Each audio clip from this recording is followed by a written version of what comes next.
কয়লা পাচার মামলায় ফের রাজ্যে সক্রিয় সিবিআই। আসানসোল থেকে গ্রেফতার 2। গতকালই তলব করে জিজ্ঞাসাবাদ এজেন্সির।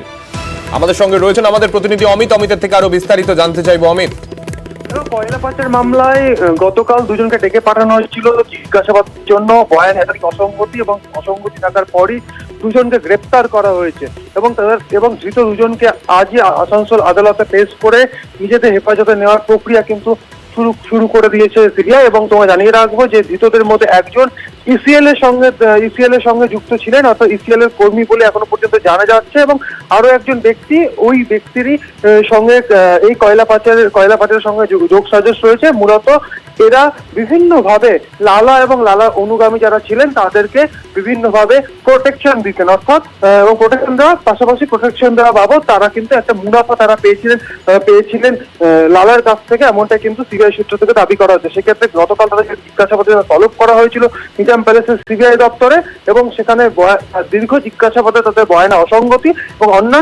অন্যান্য এর আগে কয়লা পাচার মামলা যেহেতু গত 3 বছরের বেশি সময় ধরে চলছে, সেক্ষেত্রে এদের বিরুদ্ধে বেশ কিছু তথ্য প্রমাণ সিবিআই পায়, তারই ভিত্তিতে দুজনকে গ্রেপ্তার করা হয়েছে, এমনটাই সিবিআই সূত্র খবর। ধন্যবাদ অমিত।